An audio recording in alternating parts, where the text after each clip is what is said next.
Welcome back to the channel. Today I'll be looking at a very unique DC crossover taking place in an episode of The Flash, but featuring the cast of Supergirl as well. As you can see, most of my viewers aren't already subscribed to the channel. If I could please ask you to hit that like button and subscribe, it will really help the channel grow even more and will keep you up to date with my latest content. Now, on the video. So, for those of you that are unaware, before the two television series existed, both Grant Gustin and Melissa Benoist had roles on the popular TV series Glee. I would also like to reassure any Glee fans watching that I lost interest in the show due to things that were going on in my personal life, such as starting my A-levels. This isn't a statement on the quality of Glee. Anyway, this episode is a celebration of Glee and is almost a satire on musicals. Well, it would be if aspects of it weren't kind of cringe. The Music Meister places Supergirl into a trance on her Earth, which leads John and Mon-El to bring her to Earth 1. Right before the Music Meister left, he said he was looking for the Flash, which governs the trip from Supergirl's team.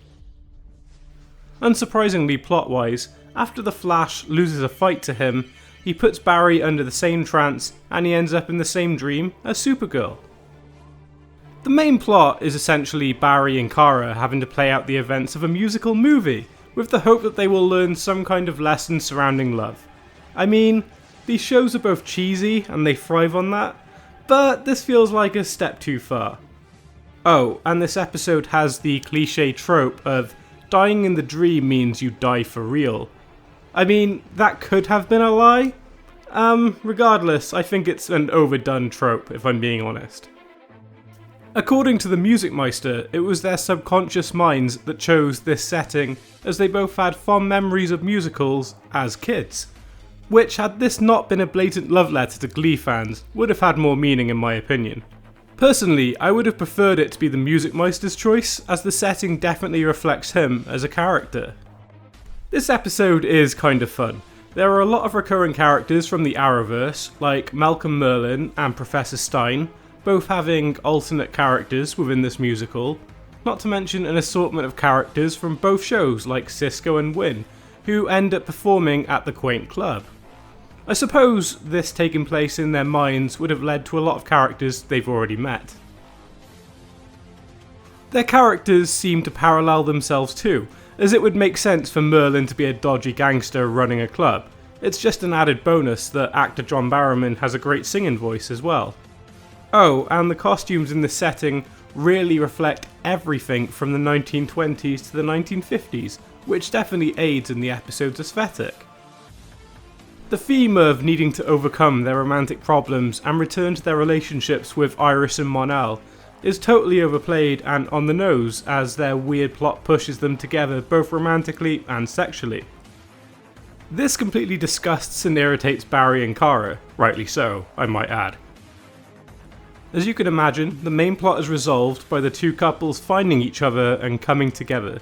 That's the thing that releases them from the dream.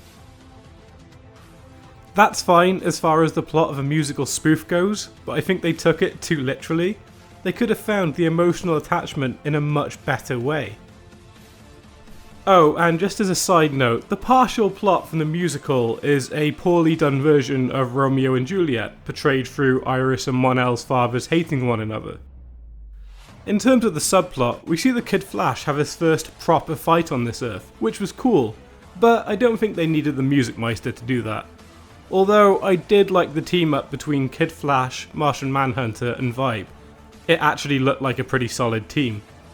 Ultimately, this fight scene didn't really lead anywhere, and the rest of the cast just brainstormed ways to wake up Barry and Kara, which has been seen several times before this on both shows, so it really wasn't anything special. If I'm being honest, I think this episode might have just been an excuse to release some songs and make some money off them as well. There are a few covers to songs like Moon River and Put a Little Love in Your Heart, plus a few unique songs like Super Friend. Whenever I try to sum up the general tone of The Flash and Supergirl, that incredibly cheesy, almost childlike song comes to mind. So, I guess the question needs to be answered. Is this good? In short, yeah, actually, I think it is.